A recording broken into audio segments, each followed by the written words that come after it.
রহিম।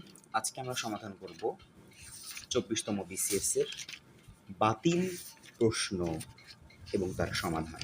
সহায়তা নিচ্ছি এমসিকিউ এর আসল ঠিকানা এমসিকিউ ব্যাংক বিডি এর 24তম বিসিএস বাতিল পরীক্ষা প্রিলিমিনারি প্রশ্ন টেস্ট ও সমাধান। প্রথম প্রশ্ন, I don't mind with the cooking, but I am not going to wash the dishes. উত্তরে হবে হেল্পিং। মাইন্ডের পরে কোনো ভার্ব বসলে ওই ভার্বটির সাথে আইএনজি যুক্ত হয়, তাই হেল্পিং উত্তরটাই সঠিক। I decided to go for a walk with my friend as I need some exercise. উত্তর হবে ফর আ ওয়াক। ব্যায়াম বা ঘোরাঘুরির উদ্দেশ্যে যে হাঁটাহাঁটি করা হয় তার জন্য গো ফর এ ওয়াক ব্যবহৃত হয়। My uncle arrived while I was cooking the dinner. while যুক্ত ক্লজে while এর পরে পাস্ট কন্টিনিউয়াস টেন্স হয়, সুতরাং সঠিক উত্তর হবে ঘ। In order to improve farming methods we need machinery. Machinery মানে যন্ত্রপাতি বা কলকবজা। এটি একটি আনকাউন্টেবল নাউন, তাই এর প্লুরাল হয় না ও এর পূর্বে এ ব্যবহার হয় না, সুতরাং গ ও ঘ সঠিক নয়। আবার মেশিন যন্ত্র এটি আনকাউন্টেবল নাউন, তাই এর পূর্বে এ ব্যবহার করা আবশ্যক, এ মেশিন, কিংবা একে প্লুরাল আকারে মেশিনস ব্যবহার করা প্রয়োজন, সুতরাং ক উত্তরটিও ভুল। উপরিউক্ত আলোচনা হতে দেখা যায় যে অপশন খই সঠিক। My friend always goes home on foot. On foot একটি ফ্রেজ যার অর্থ পায়ে হাঁটা বা পদব্রজে। We need $200 besides this to pay for everything. বাক্যটির অর্থ এমন হবে যে সব কিছুর মূল্য পরিশোধ করতে আমাদের এছাড়াও $200 দরকার। শূন্যস্থানে এছাড়াও এর ইংরেজিটি নেই, যা অপশন ঘতে রয়েছে, অর্থাৎ besides. The team is made up for 11 players. The team is made up of 11 players. Make up মানে মনস্থির করা, মেক অফ মানে কোনো কিছু দিয়ে তৈরি হওয়া, মেক আপ অফ মানে কতগুলো অংশ বিশেষ নিয়ে গঠিত হওয়া, আর মেক মানে তৈরি করা। তো একটি দল 11 জন খেলোয়াড় সমন্বয়ে গঠিত হয়, সুতরাং দল যেহেতু কতগুলো প্লেয়ার নিয়ে গঠিত, সে অর্থে উত্তর খ সঠিক।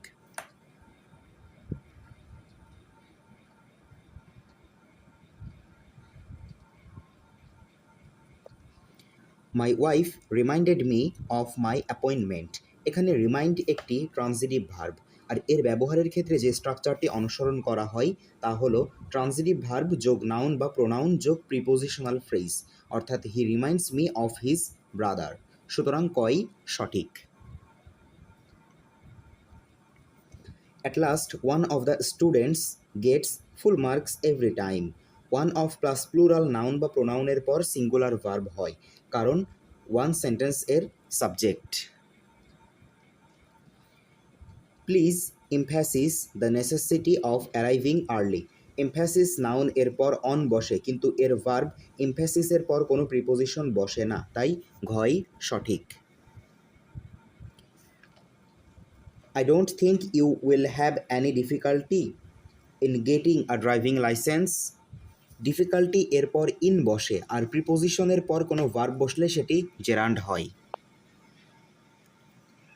I thought that the prettiest one of all was the last one. নিয়ম অনুযায়ী সুপারলেটিভ ডিগ্রি এর পূর্বে সর্বদা দা বসে এবং যাদের মধ্যে তুলনা করা হয় তাদের পূর্বে অফ বসে। এ প্রেক্ষিতে উত্তর খ এবং গ সঠিক নয়। অন্যদিকে উত্তর কতে মোস্ট ব্যবহার করাই তা ভুল, কেননা প্রেট্রি এর সুপারলেটিভ ডিগ্রি হলো প্রেটিয়েস্ট, তাই মোস্ট ব্যবহার নিষ্প্রয়োজন, সুতরাং উত্তর ঘ সঠিক।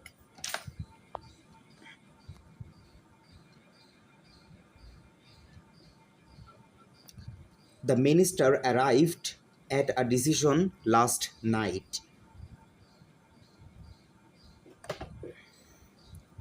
অ্যারাইভ টু মানে এ ধরনের কোনো ব্যবহার পাওয়া যায় না, অ্যারাইভ অ্যাট মানে উপনীত হওয়া, অ্যারাইভ বাই এ ধরনের কোনো ব্যবহার পাওয়া যায় না, অ্যারাইভ অন এ ধরনেরও কোনো ব্যবহার পাওয়া যায় না, সুতরাং সিদ্ধান্তে উপনীত হওয়া অর্থে খ উত্তরটি সঠিক।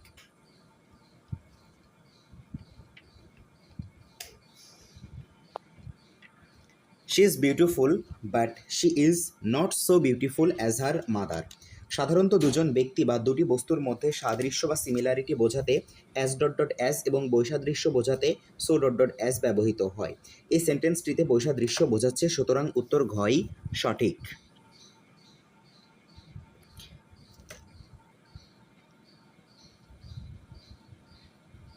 The government gave into the demand of the people. Give into মানে দাবি পূরণ করতে রাজি হওয়া। গিভ ইন মানে বশ্যতা স্বীকার করা। গিভ টু মানে কাউকে কিছু দেওয়া। গিভ ওভার টু মানে কোনো কিছু বিলিয়ে দেওয়া। সুতরাং অর্থগত দিক থেকে কই সঠিক। The Second World War broke out in September 1939. Break through জোর করে পথ করা। ব্রেক অ্যাওয়ে পলায়ন করা। ব্রেক আউট মানে প্রাদুর্ভাব হওয়া বা শুরু হওয়া। ব্রেক ইন মানে বলপূর্বক প্রবেশ করা বা বলপূর্বক নিজেকে ছাড়ানো। এখানে বাক্যের ভাবানুযায়ী ব্রোক আউট মানে শুরু হওয়া ব্যবহারই যথার্থ, কারণ যুদ্ধ আরম্ভ হওয়া অর্থই স্বাভাবিক ও যুক্তিযুক্ত। সুতরাং গ উত্তরটি সঠিক।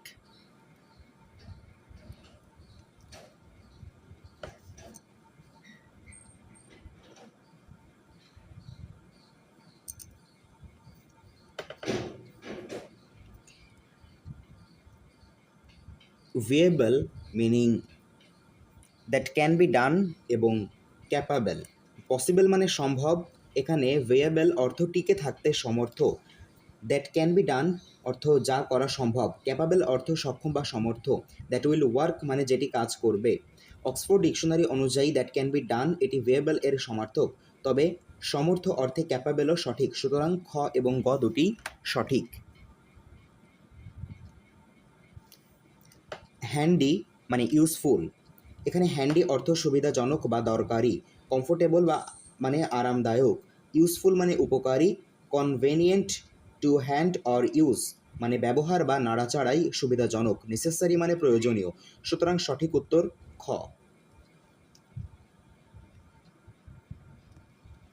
Select the pair that best expresses a relationship similar to that expressed in the original pair.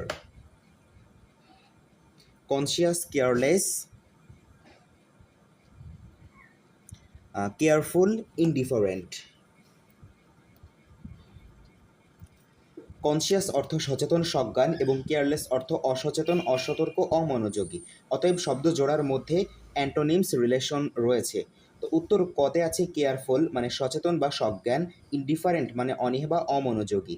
খতে আছে গ্রেসফুল মানে লাবণ্যময়ী সুশ্রী সুন্দর, আগলি মানে কুৎসিত কদাকার। গতে আছে জেনারাস উদার সদাশয় দয়ালু, আনকাইন্ড মানে নির্দয় অসদাশয় অনুদার প্রভৃতি।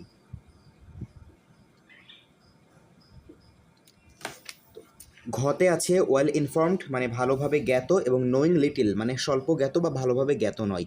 ওপরের আলোচনায় দেখা যায় প্রত্যেকটি অপশনই অ্যান্টোনিমাস, কিন্তু প্রশ্নে প্রদত্ত শব্দের সঙ্গে একমাত্র ক এর শব্দের মিল রয়েছে, তাই কই সঠিক উত্তর। ভানুসিংহ কার ছদ্মনাম? সঠিক উত্তর রবীন্দ্রনাথ ঠাকুরের। রবীন্দ্রনাথ ঠাকুরের ছদ্মনাম ভানুসিংহ। প্রমোদ চৌধুরীর ছদ্মনাম বীরবল এবং প্যারীচাঁদ মিত্রের ছদ্মনাম টেকচাঁদ ঠাকুর। সত্যেন্দ্রনাথ দত্তের কোনো ছদ্মনাম নেই, কিন্তু তার উপাধি রয়েছে। সত্যেন্দ্রনাথ দত্তের উপাধি ছন্দের জাদুকর। সুন্দর মাত্রেরই একটি আকর্ষণ শক্তি রয়েছে। এই বাক্যে সুন্দর শব্দটি কোন পদ? উত্তর বিশেষ্য। সাধারণ অর্থে সুন্দর শব্দটি বিশেষণ হিসেবে ব্যবহৃত হয়, যার অর্থ লাবণ্যময়, মনোহর, উত্তম ইত্যাদি। তবে এখানে সুন্দর শব্দটি বিশেষ্য হিসেবে ব্যবহৃত হয়েছে। সাম্য গ্রন্থের রচয়িতা কে? উত্তর বঙ্কিমচন্দ্র চট্টোপাধ্যায়। সাম্য গ্রন্থটি বাংলা উপন্যাস সাহিত্যের স্থপতি বঙ্কিমচন্দ্র চট্টোপাধ্যায়ের একটি বিখ্যাত প্রবন্ধ গ্রন্থ। অপরদিকে সাম্যবাদী কাব্যগ্রন্থ হল কাজী নজরুল ইসলামের।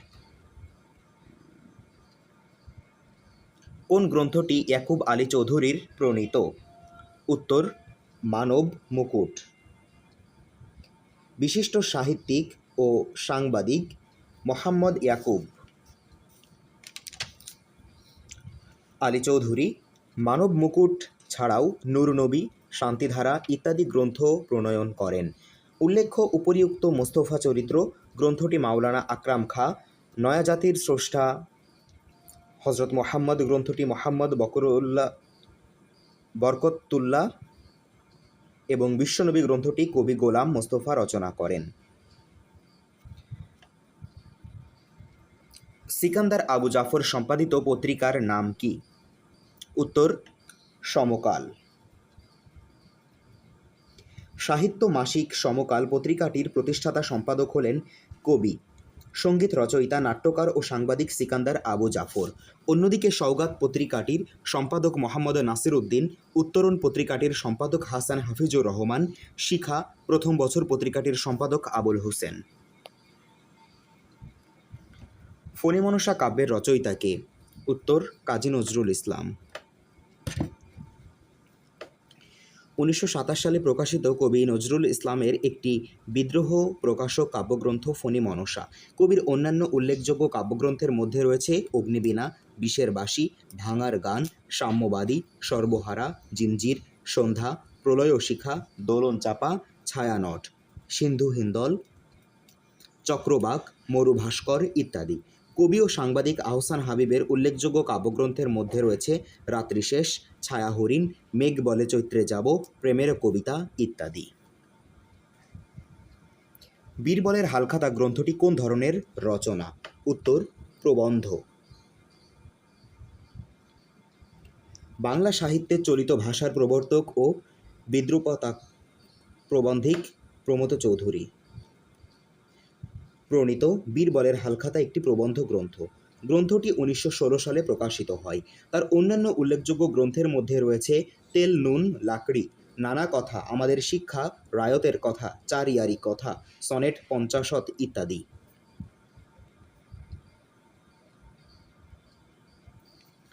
বাংলা একাডেমির আঞ্চলিক অভিধান সম্পাদনা কে করেন? উত্তর মোহাম্মদ শহীদুল্লাহ। বিশিষ্ট ভাষাবিদ, ভাষাবিজ্ঞানী, গবেষক ও শিক্ষাবিদ ডক্টর মোহাম্মদ শহীদুল্লাহ সম্পাদিত বাংলা একাডেমি কর্তৃক প্রকাশিত আঞ্চলিক ভাষার অভিধান দুটি খণ্ডে বিভক্ত। তার সংকলিত ও সম্পাদিত অন্যান্য গ্রন্থ হল পদ্মাবতী, প্রাচীন ধর্মগ্রন্থে শেষনবী এবং গল্প সংকলন। সনেটের কটি অংশ? উত্তর দুটি। ইংরেজি সনেট শব্দটি এসেছে ইতালীয় সনেটো অর্থ মৃদুধ্বনি শব্দ থেকে।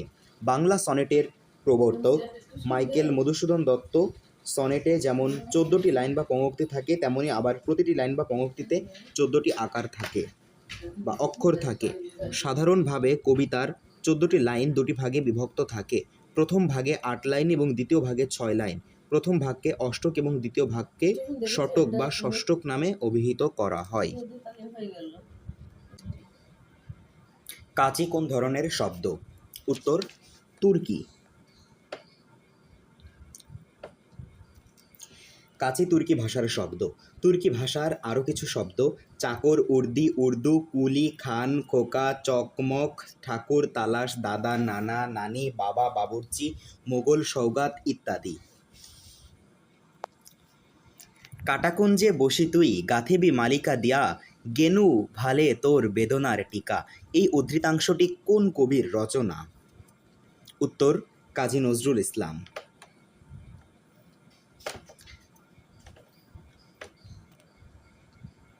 অধিকরণ কারকে সপ্তমী বিভক্তির উদাহরণ আছে কোন বাক্যটিতে? সঠিক উত্তর আকাশে তো আমি রাখি নাই মোর উড়িবার ইতিহাস। যে স্থানে বা যে সময়ে ক্রিয়া সম্পাদিত হয় তাকে অধিকরণ কারক বলে।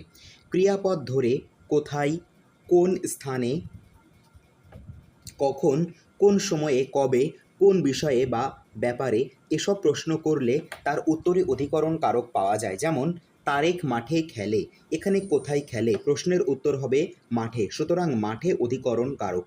উপরিউক্ত বাক্যগুলোর মধ্যে ঘই যথার্থ। কোন সাহিত্যাদর্শের মর্মে নৈরাশ্যবাদ আছে? উত্তর উত্তরাধুনিকতাবাদ।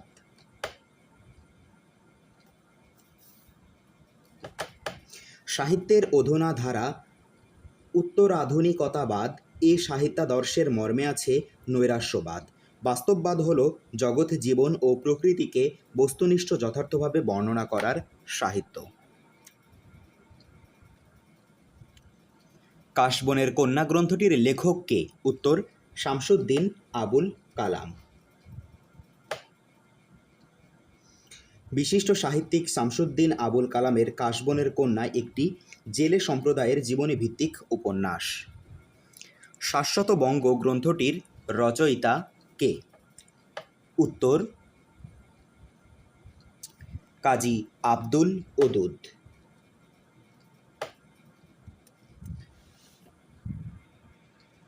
বিশিষ্ট লেখক ও চিন্তাবিদ কাজী আব্দুল ওদুদ এর শাশ্বত বঙ্গ একটি প্রবন্ধ গ্রন্থ। তার অন্যান্য উল্লেখযোগ্য প্রবন্ধ গ্রন্থের মধ্যে রয়েছে রবীন্দ্র কাব্য পাঠ, কবিগুরু রবীন্দ্রনাথ ইত্যাদি। বেটাইম শব্দটি গঠিত হয়েছে ফার্সি ও ইংরেজি শব্দে। বেটাইম শব্দটি একটি বিশেষ্য যার অর্থ অসময়।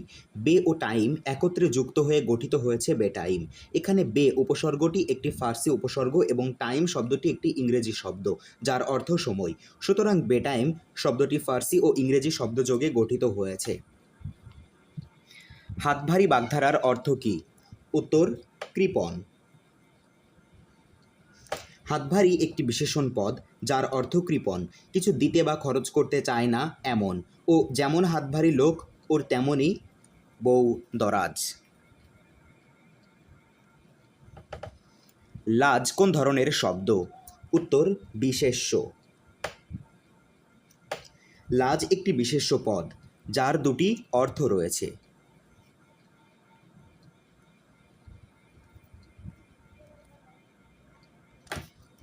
লজ্জা বা শরম এবং খই।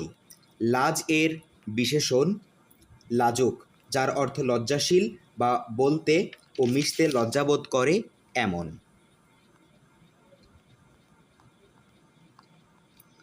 ঢাকার মুসলিম সাহিত্য সমাজ এর প্রতিষ্ঠা কোন খ্রিস্টাব্দে? উত্তর 1926।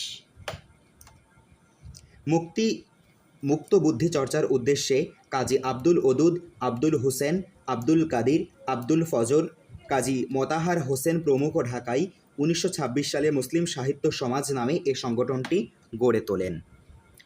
সঞ্চিতা কোন কবির কাব্য সংকলন? উত্তর কাজী নজরুল ইসলাম। সঞ্চিতা কবি কাজী নজরুল ইসলাম এর একটি কাব্য সংকলন। তার অন্যান্য উল্লেখযোগ্য কাব্যের মধ্যে রয়েছে অগ্নিবীণা, দোলনচাঁপা, বিষের বাঁশি, সাম্যবাদী, সর্বহারা, ঝিঙে ফুল, ফণী মনসা, সিন্ধু হিন্দোল, জিঞ্জির, চক্রবাক, সঞ্চয়ন ইত্যাদি। লেজার রশ্মি কে কত সালে আবিষ্কার করেন? উত্তর মাইম্যান 1960 সালে। মাইম্যান 1960 সালে laser light amplification by stimulated emission of radiation আবিষ্কার করেন। আর্সেনিকের পারমাণবিক সংখ্যা কত? উত্তর 33। আর্সেনিক পর্যায় সারণীর 33তম মৌল। এর প্রতীক আর্সেনিক। আর্সেনিক যৌগ তীব্র বিষ, ওষুধ, কীটনাশক ইত্যাদি তৈরিতেই এটি ব্যবহৃত হয়। প্রথম টেস্ট টিউব বেবিত্রয় করে ভূমিষ্ঠ হয় কবে? উত্তর 30শে মে। 30শে মে 2001 ঢাকার গ্রিন রোডস্থ সেন্ট্রাল হসপিটালে ফিরোজা বেগম ও আবু হানিফ দম্পতি প্রথম টেস্ট টিউব সন্তানের পিতামাতা হন। চিকিৎসক ছিলেন ডাক্তার পারভিন ফাতেমা। ডেঙ্গু জ্বরের বাহক কোন মশা? উত্তর এডিস। অ্যানোফিলিস মশা ম্যালেরিয়া, কিউলেক্স মশা ফাইলেরিয়া এবং এডিস মশা ডেঙ্গু জ্বরের জীবাণু বহন করে। এডিস মশা পিত জ্বরের জীবাণুও বহন করে। কোনটি বেশি স্থিতিস্থাপক? উত্তর ইস্পাত।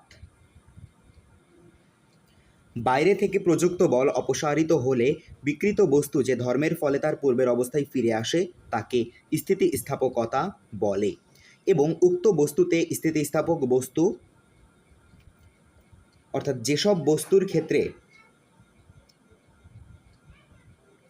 পীড়ন ও বিকৃতির অনুপাত বেশি অর্থাৎ স্থিতিস্থাপক গুণাঙ্কের মান বেশি সেসব বস্তু বেশি স্থিতিস্থাপক। ইস্পাতের ক্ষেত্রে অধিক পীড়ন দেওয়া সত্ত্বেও বিকৃতির মান যত সামান্য হয়, কিন্তু রাবারের ক্ষেত্রে অল্প পীড়ন দিলেই বিকৃতির মান অনেক বেশি হয়। সুতরাং রাবারের ক্ষেত্রে পীড়ন ও বিকৃতির অনুপাত অনেক কম, অতএব ইস্পাত রাবার অপেক্ষা বেশি স্থিতিস্থাপক। ঘন পাতাবিশিষ্ট বৃক্ষের নিচে রাতে ঘুমানো স্বাস্থ্যসম্মত নয়, কারণ গাছ হতে অধিক পরিমাণে কার্বন ডাই অক্সাইড নির্গত হয়। জীবন্ত প্রতিটি জীবের জন্য শ্বসন একটি অপরিহার্য ক্রিয়া, যার জন্য অক্সিজেন প্রয়োজন। দিনের বেলায় সালোকসংশ্লেষণে উদ্ভিদ বায়ুমণ্ডল থেকে কার্বন ডাই অক্সাইড গ্রহণ করে এবং অক্সিজেন ত্যাগ করে। রাতে সালোকসংশ্লেষণ বন্ধ থাকে এবং এ সময় উদ্ভিদ শ্বসন ক্রিয়া চালানোর জন্য অক্সিজেন গ্রহণ করে এবং কার্বন ডাই অক্সাইড ত্যাগ করে। রাতে ঘন পাতাবিশিষ্ট গাছের নিচে ঘুমানো স্বাস্থ্যসম্মত নয়, কারণ এতে অক্সিজেনের অভাবে ঘুমন্ত ব্যক্তির শ্বাস-প্রশ্বাসে বিঘ্ন ঘটতে পারে। IUCN এর কাজ হল বিশ্বব্যাপী প্রাকৃতিক সম্পদ সংরক্ষণ করা। International union of conservation of nature একটি আন্তর্জাতিক জীববৈচিত্র্য সংরক্ষণবাদী সংস্থা। এটি জীববৈচিত্র্য ও প্রাকৃতিক সম্পদ সংরক্ষণের উদ্দেশ্যে 1948 সালের 5 অক্টোবর প্রতিষ্ঠিত হয়। এর সদর দপ্তর সুইজারল্যান্ডের গ্ল্যান্ডে। রক্তে কোলেস্টেরলের পরিমাণ বেড়ে গেলে কোনটি খাওয়া উচিত নয়? খাসির মাংস। রক্তে কোলেস্টেরল বেড়ে গেলে তা রক্ত পরিবহন তন্ত্রে পুরো স্তর তৈরি করে রক্তপ্রবাহে বাধা সৃষ্টি করে, যার ফলে হৃৎপিণ্ডের নানা রকম স্ট্রোক সহ রোগ হতে পারে। সাধারণত চর্বিযুক্ত খাবারে উচ্চমাত্রার কোলেস্টেরল থাকে, যেমন খাসির মাংস, গরুর মাংস ইত্যাদি। উদ্ভিদজাত খাবার, স্বাদু পানির মাছ ইত্যাদিতে কোলেস্টেরলের মাত্রা কম থাকে। স্বর্ণের খাদ বের করতে কোন অ্যাসিড ব্যবহার করা হয়? উত্তর, নাইট্রিক অ্যাসিড। নাইট্রিক অ্যাসিড স্বর্ণের সাথে বিক্রিয়া না করে স্বর্ণে মিশ্রিত বিভিন্ন খাদের সাথে বিক্রিয়া করে গলিয়ে দেয় বলেই স্বর্ণের খাদ বের করতে নাইট্রিক অ্যাসিড ব্যবহার করা হয়। কম্পিউটার থেকে কম্পিউটারে তথ্য আদান প্রদানের প্রযুক্তিকে বলা হয় ইন্টারনেট। টেলিফোন সিস্টেমকে ব্যবহার করে সারা বিশ্বে ছড়িয়ে থাকা অসংখ্য কম্পিউটারকে পরস্পর সম্পর্কযুক্ত করে তাদের মধ্যে যে আন্তঃসম্পর্ক বা যোগাযোগ ব্যবস্থা গড়ে তোলা হয় তাকে ইন্টারনেট বলে। বর্তমান বৃহত্তর ঢাকা জেলা প্রাচীনকালে কোন জনপদের অন্তর্ভুক্ত ছিল? উত্তর, বঙ্গ। বঙ্গ খুবই প্রাচীন জনপদ। ঐতরীয় আরণ্যক গ্রন্থে সর্বপ্রথম বঙ্গ এর উল্লেখ পাওয়া যায়। প্রাচীনকালে বঙ্গ জনপদের অন্তর্ভুক্ত জেলাগুলোতে কুষ্টিয়া, যশোর, নদিয়া, শান্তিপুর, ঢাকা, ফরিদপুর এবং বৃহত্তর ময়মনসিংহ।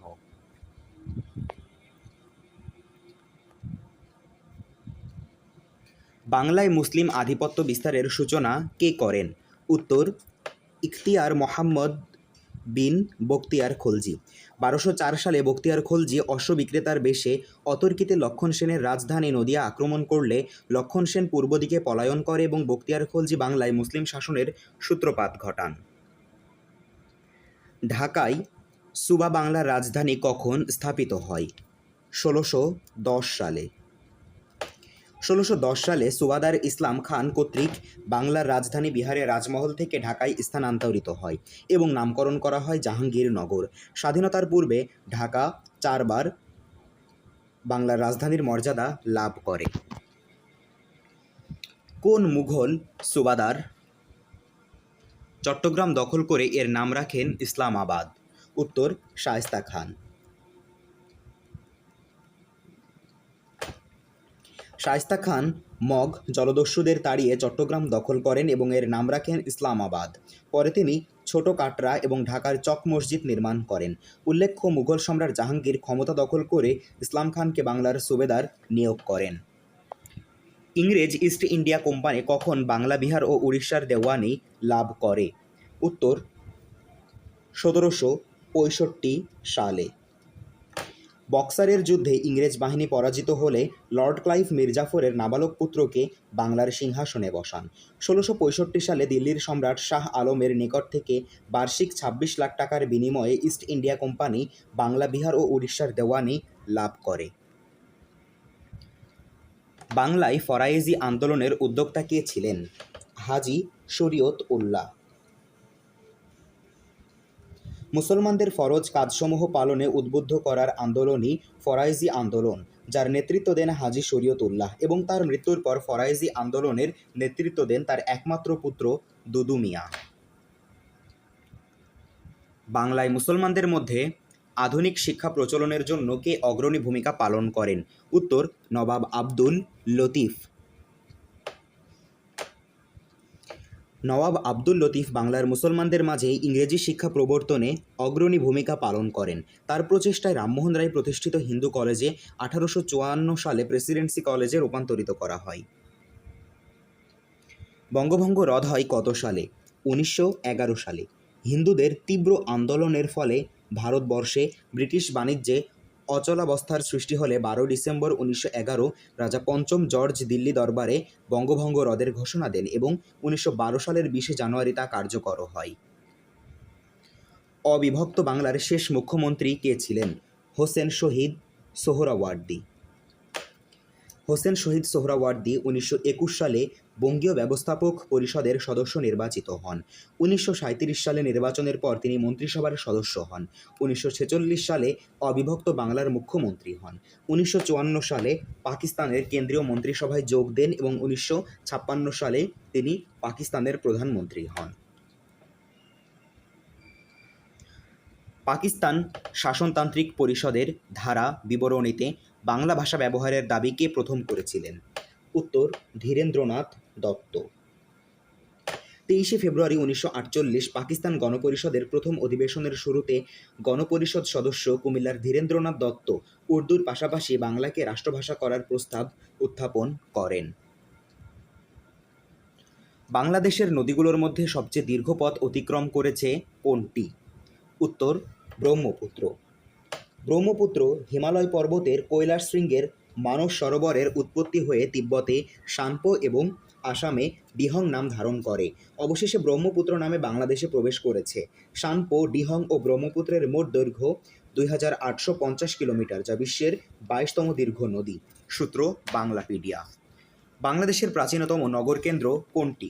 উত্তর, মহাস্থানগড়। বগুড়া জেলার করতোয়া নদীর তীরে অবস্থিত মহাস্থানগড়ের পূর্ব নাম পুন্ড্রবর্ধন। এটি মৌর্য ও গুপ্ত বংশের রাজাদের রাজধানী ছিল। মহাস্থানগড়ে মৌর্য যুগের শিলালিপি পাওয়া গেছে। এখানে রয়েছে খোদার পাথর ভিটা, বিখ্যাত সাধক শাহ সুলতান বলখি মাহিসাওয়ার রহমাতুল্লাহ এর মাজার শরীফ। বাংলাদেশের সবচেয়ে বড় মধ্যযুগীয় মসজিদ কোনটি? উত্তর, ষাট গম্বুজ মসজিদ। সুলতানি আমলে নির্মিত ষাট গম্বুজ মসজিদটি বাগেরহাট জেলায় অবস্থিত। ষাট গম্বুজ মসজিদের গম্বুজ সংখ্যা ৮১টি, চার কোণায় ৪টি এবং মাঝে ৭৭টি। পঞ্চদশ শতকে নির্মিত এ মসজিদটি নির্মাণ করেন খান জাহান আলী। ইরানের কবি হাফিজের সাথে পত্রালাপ হয়েছিল বাংলার কোল সুলতানের। উত্তর, গিয়াস উদ্দিন আজম শাহ। ইলিয়াস শাহী বংশের শেষ সুলতান গিয়াস উদ্দিন আজম শাহ ফার্সি ভাষায় কবিতা লিখতেন। তিনি একটি অসমাপ্ত কবিতা লিখে পারস্য কবি হাফিজের কাছে পাঠান। হাফিজ উক্ত কবিতা সম্পূর্ণ করে সোনারগাঁওয়ে প্রেরণ করেন।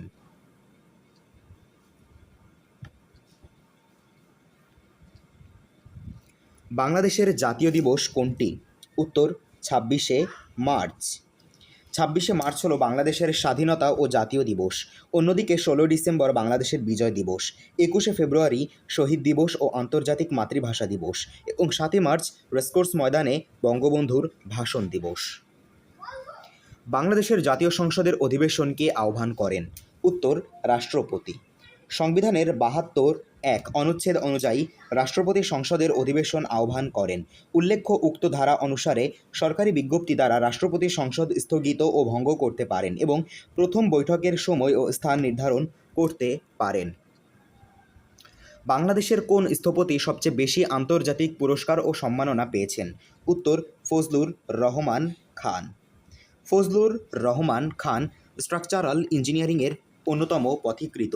তিনি আমেরিকার শিকাগো শহরে অবস্থিত বিখ্যাত সিয়ার্স টাওয়ারের স্থপতি। তিনি তার স্বতন্ত্র নির্মাণ কৌশলের স্বীকৃতিস্বরূপ লাভ করেছিলেন নানা আন্তর্জাতিক পুরস্কার ও সম্মাননা, যেমন construction man of the year, Aga Khan পদক ইত্যাদি।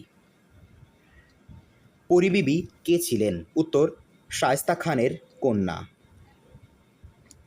শায়েস্তা খানের কন্যা পরিবিবির আসল নাম ইরান দুখ্খত।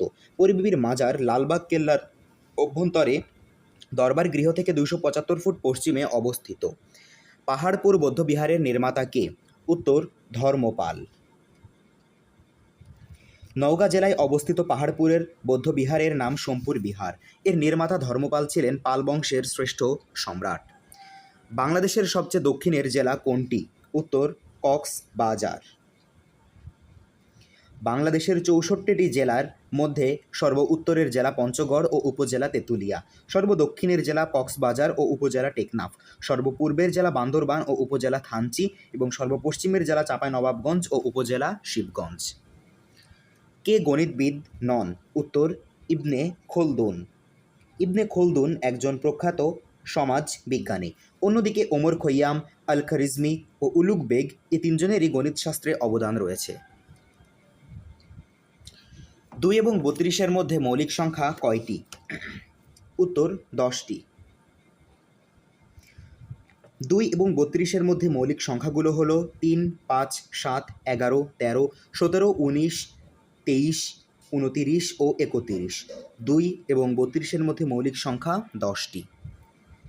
1, 1, 2, 3, 5, 8 এই সংখ্যা পরম্পরায় অষ্টম পদ কত হবে? উত্তর, 21। প্রথম পদ যোগ দ্বিতীয় পদ সমান সমান তৃতীয় পদ 2। দ্বিতীয় পদ যোগ তৃতীয় পদ সমান সমান চতুর্থ পদ অর্থাৎ 3। তৃতীয় পদ যোগ চতুর্থ পদ সমান সমান পঞ্চম পদ অর্থাৎ 5। পঞ্চম পদ এবং চতুর্থ পদ সমান সমান ষষ্ঠ পদ অর্থাৎ 8। পঞ্চম পদ যোগ ষষ্ঠ পদ সমান সমান সপ্তম পদ 13। ষষ্ঠ পদ যোগ সপ্তম পদ সমান অষ্টম পদ অর্থাৎ 21। টিপুর বোনের বয়স টিপুর বয়সের ও তার বাবার বয়সের মধ্যে সমানুপাতি। টিপুর বয়স 12 বছর, বাবার বয়স 48 বছর হলে বোনের বয়স কত? উত্তর, 24 বছর। ধরি ক টিপুর বয়স 12, টিপুর বাবার বয়স 48, তাহলে টিপুর বোনের বয়স কত? এখন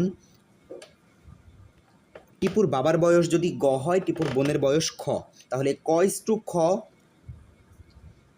এবং খ গ হলে খ স্কোয়ার ইকুয়াল টু ক গ, তাহলে খ ইকুয়াল টু রুট ওভার ক গ, তার মানে খ ইকুয়াল টু রুট ওভার 12 গুণ 48 24।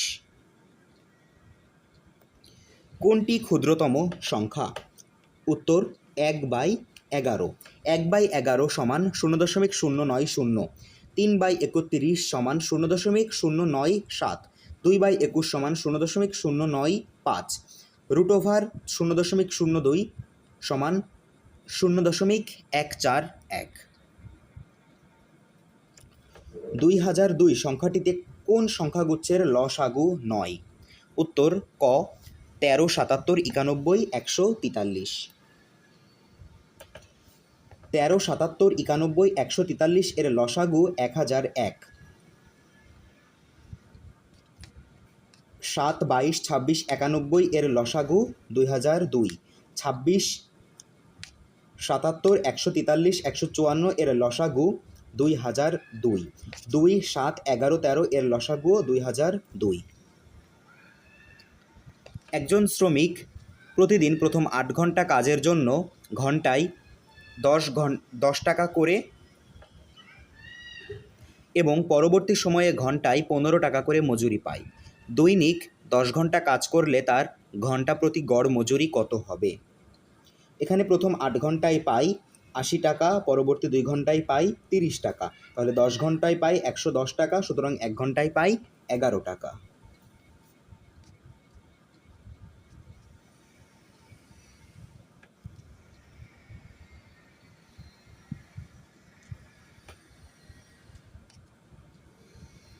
0.1 এর বর্গমূল কত?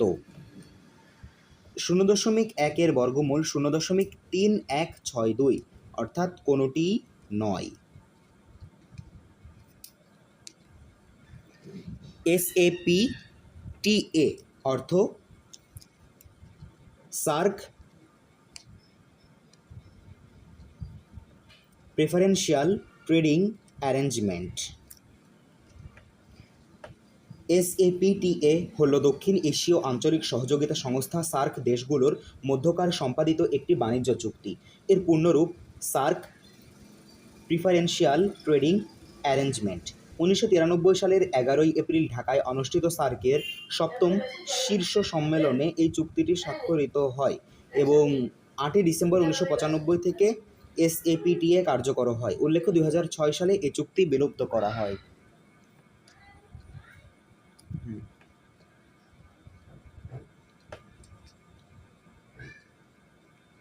ক্রিকেট টেস্টের ইতিহাসে কনিষ্ঠতম ব্যাটসম্যান হিসেবে সেঞ্চুরি করেছেন বাংলাদেশের মোহাম্মদ আশরাফুল।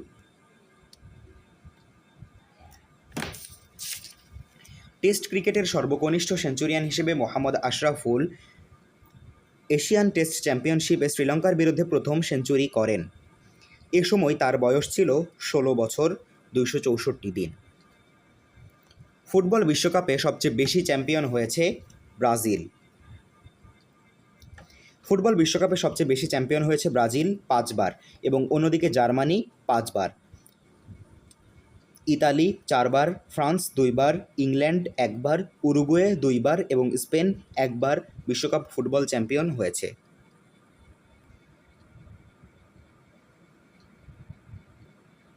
চন্দ্রপৃষ্ঠে প্রথম অবতরণকারী মানুষের নাম ও দেশ। নীল আর্মস্ট্রং, যুক্তরাষ্ট্র। 1969 সালের 21 জুলাই নীল আর্মস্ট্রং প্রথম মানুষ হিসেবে চন্দ্রপৃষ্ঠে অবতরণ করেন। অ্যাপোলো 2011 নামক মহাকাশযানে তিনি সহ এডউইন অল্ড্রিন ও মাইকেল কলিন্স এ অভিযানে অংশ নেন। অন্যদিকে ইউরি গ্যাগারিন রাশিয়া হলেন বিশ্বের প্রথম মহাকাশচারী। WTO এর সদর দপ্তর কোন শহরে? উত্তর জেনেভা।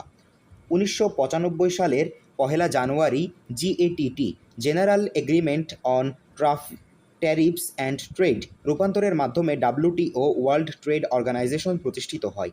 এর সদর দপ্তর সুইজারল্যান্ডের জেনেভায়। এনরন কি? পৃথিবীর অন্যতম বৃহত্তম দেউলিয়া ঘোষিত জ্বালানি কোম্পানি।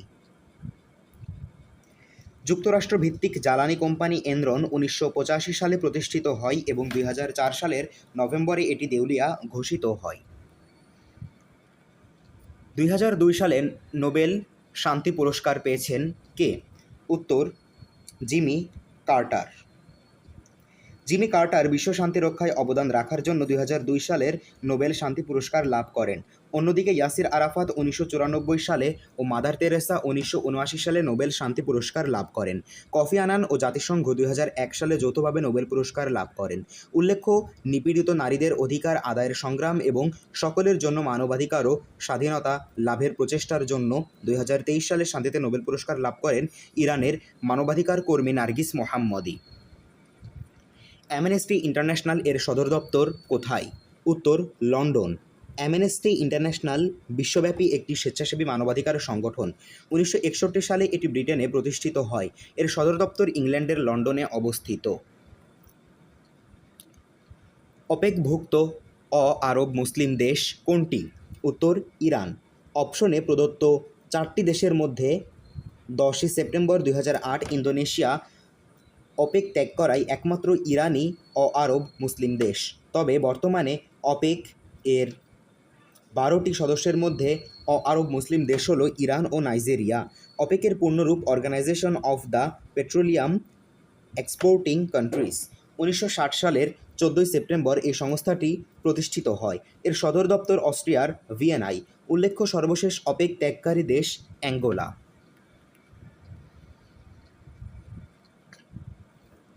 জাতিসংঘ সনদ স্বাক্ষর সম্মেলনে উপস্থিত না থেকেও কোন রাষ্ট্র প্রতিষ্ঠাতা সদস্য হিসেবে পরিগণিত হয়? উত্তর পোল্যান্ড। দ্বিতীয় বিশ্বযুদ্ধের শেষের দিকে 1945-এর এপ্রিলে জুন সান ফ্রান্সিসকো সম্মেলনে জাতিসংঘ সনদ গ্রহণ এবং 26 জুন 1945 উপস্থিত 50টি দেশ সদস্য সনদ স্বাক্ষরের মধ্যে দিয়ে বিশ্ব সংস্থা জাতিসংঘের জন্ম হয়। পোল্যান্ড এই সম্মেলনে ছিল না।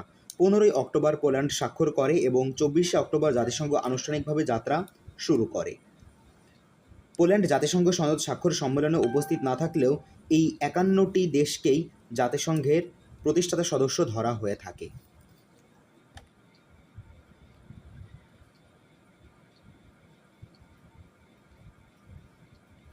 ব্ল্যাক কার্ট কোন দেশের কমান্ডো বাহিনী? উত্তর ভারত। ব্ল্যাক কার্ট হল ভারতের প্রধানমন্ত্রীকে নিরাপত্তা দানের জন্য গঠিত বিশেষ বাহিনী। কত সালে আফগানিস্তান থেকে সোভিয়েত সৈন্য প্রত্যাহার করা হয়? উত্তর 1989 সালে। সাবেক সোভিয়েত ইউনিয়ন 1979 সালে আফগানিস্তান দখল করলে মার্কিন সমর্থনে আফগানিস্তানে বিভিন্ন গোষ্ঠী সোভিয়েত সৈন্যদের বিরুদ্ধে গেরিলা যুদ্ধ চালিয়ে যায়। ব্যাপক ক্ষয়ক্ষতির মুখোমুখি হয়ে 1989 সালের ফেব্রুয়ারি মাসে জরুরি অবস্থা ঘোষণা করে সোভিয়েত ইউনিয়ন সৈন্য প্রত্যাহার করে। নাগর্নো কারাবাখ কোন দুটি দেশের করিডর? উত্তর আজারবাইজান এবং আর্মেনিয়া। আজারবাইজান ও আর্মেনিয়ার মধ্যে বিরোধ সৃষ্টিকারী খ্রিস্টান অধ্যুষিত একটি ছিটমহল কার্নাগো কারাবাখ। বর্তমানে এটি আজারবাইজানের নিয়ন্ত্রণে রয়েছে।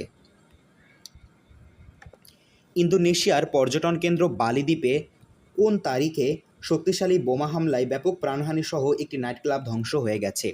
উত্তর 12 অক্টোবর 2002।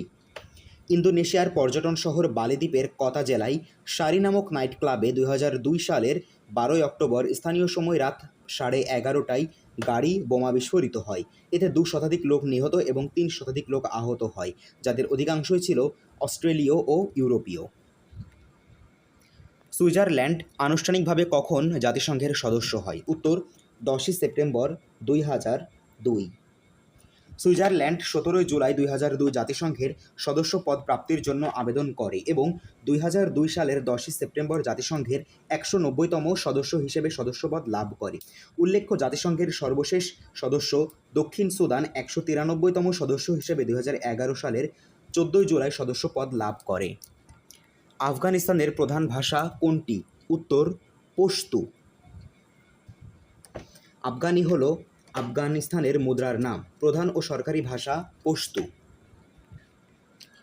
কোন দেশটি ওশেনিয়া অঞ্চলের অন্তর্ভুক্ত? উত্তর নাউরু।